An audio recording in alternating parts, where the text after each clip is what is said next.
Prophète Kakou, si l'humanité doit s'appuyer sur vous, que dites-vous de Jérémie 17,5 qui dit « Maudit soit celui qui se confie en l'homme ».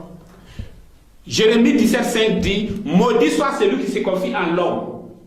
Mais madame, vous pensez que lorsque Jérémie dit cela, Jérémie veut dire « Maudit soit celui qui se confie en lui, Jérémie ». Ce n'est pas cela. Jérémie est un prophète. Ce que Jérémie dit, c'est Dieu qui dit cela au travers de Jérémie. 2 Chroniques 20, verset 20, dit de se confier au prophète. Si tu te confies en un apôtre, cela signifie que tu te confies en un homme, maudit sois-tu. Si tu te confies en un évangéliste, et que c'est un évangéliste qui vous dirige, cela signifie que tu te confies en un homme, maudit sois-tu. Si tu te confies à un prophète d'Éphésiens 4, 11, un prophète d'église, cela signifie que tu te confies à un homme, maudit sois-tu. Si tu te confies à un docteur, cela signifie que tu te confies à un homme, maudit sois-tu. Avant d'arriver à Jérémie chapitre 17, verset 5, il y a d'abord Jérémie chapitre 17, verset 1. Et Jérémie 17, verset 1 dit ceci: le péché de Judas est écrit avec une pointe de diamant et il est gravé sur la table de leur cœur et sur les cornes de leurs autels. Vous voyez? Jérémie dit, le péché d'Israël est gravé sur leur cœur. C'est lui qui dit, moi les églises m'ont découragé, je reste à la maison, je prie avec ma famille. Maudit sois-tu, parce que tu te confies en ton cœur. Moi, lorsque je regarde, je vois que je dois suivre tel prophète, il me plaît bien sa façon de maudit sois-tu. Ce n'est pas à toi de choisir qui tu dois suivre, mais tu dois suivre le prophète que Dieu a envoyé. Si ce que Noé dit ne te plaît pas, c'est Noé que tu dois suivre pour avoir la vie éternelle. Même si tu es la fille de Corée, Dathan, Abiram, c'est Moïse que tu dois suivre. Jérémie 17, verset 1 dit, maudit soit celui qui se confie en son cœur. Maintenant, le péché est gravé sur leur cœur et sur les cornes de leurs autels. Et Jérémie dit, maudit soit Israël à cause de ces deux choses. Sur leur cœur, leur péché se trouve dans leur cœur. Ils suivent les voies de leur cœur. Et Jérémie dit, maudit soit Israël à cause de cela. Maintenant, Jérémie dit que leur péché est gravé sur les cornes de leurs autels. Maudit soit Israël à cause de cela. Maintenant, qu'est-ce que cela veut dire? Qu'est-ce que c'est que les cornes de l'autel? Les cornes de l'autel sont au nombre de 4. Et les cornes de l'autel sont les 4 ministères de la parole. Évangéliste, apôtre, docteur, prophète d'église. Cela signifie l'ensemble de la sacrificature. Je vous parle au nom du Seigneur. C'est la révélation de Dieu. Et je répondrai de cela devant Dieu. Je suis prêt à répondre de cela parce que c'est une révélation. Lorsque je recevais cette révélation, vous voyez, j'étais assis.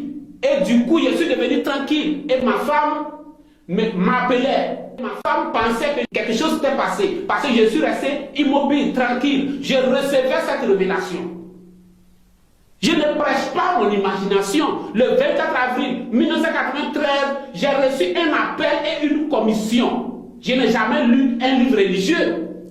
Je n'ai jamais été dans une école de formation théologique ou biblique. Je n'ai jamais fait cela. Mais d'où vient tout cela? C'est la révélation spirituelle de Jésus-Christ. Et Jésus-Christ a dit que Pierre, c'est par la révélation, mon Père qui est dans le ciel t'a révélé cela. Et sur la révélation, je vais bâtir mon église. C'est sur la révélation que l'église marche.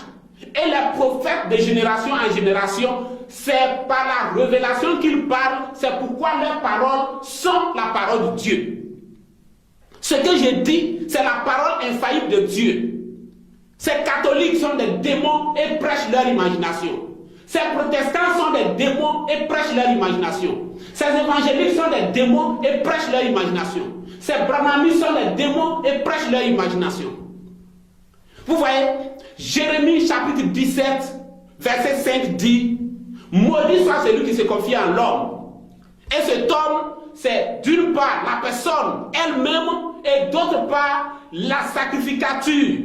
Jérémie dit, maudit soit celui qui se confie en ses sacrificateurs. Les sacrificateurs combattaient Jérémie. Jérémie dit à Israël, maudit soit celui qui suit ses propres voies ou alors qui se confie en la sacrificature. Si vous vous confiez à un apôtre, vous êtes maudit. Vous vous confiez à un président d'église, vous êtes maudit. Vous vous confiez à un prophète d'église, vous êtes maudit. Vous vous confiez à un bishop, qu'il soit blanc ou noir, vous êtes maudit. Vous devez vous confier au prophète Jérémie. 2 Chroniques 20, verset 20 dit, de se confier au prophète. C'est la seule chose qui puisse être. Jérémie 17, verset 5 veut dire que vous ne devez vous confier en personne si ce n'est au prophète, parce que le prophète c'est la bouche de Dieu. Le prophète c'est Dieu manifesté. Vous ne voyez pas Dieu, vous n'entendez pas les tonnerres gronder dans le ciel, parce que le peuple même a dit à Moïse que Dieu te parle et que toi tu nous parles. Moïse est la bouche de Dieu. Jérémie est la bouche de Dieu. Celui qui se confie en Jérémie, celui-là s'est confié à Dieu.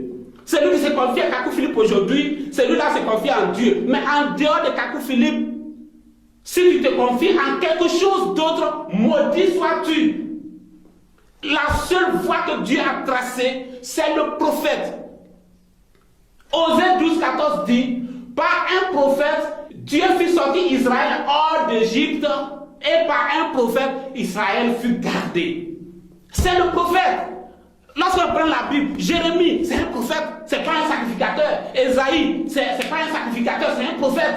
Mais pourquoi vous ne voulez pas de cela? Pourquoi vous voulez suivre votre propre voie? Vous voulez quelqu'un qui est grand, qui est bien, peut-être un blanc, ou vous voulez, mais Dieu est libre de faire ce qu'il veut. C'est Dieu qui a inspiré ses prophètes pour, vous voyez, vous dites que la Bible est la parole de Dieu, n'est-ce pas? Mais la Bible, c'est les paroles des prophètes. Donc se confier à un prophète, c'est se confier en Dieu. Mais tous ces sacrificateurs, ce sont des démons. Qu'ils soient blancs, américains, qu'ils soient bénins, tous ceux-là, ce sont des démons. Mais Dieu leur a donné cette mission pour exercer ce qu'ils sont en train de faire afin que l'humanité soit en paix.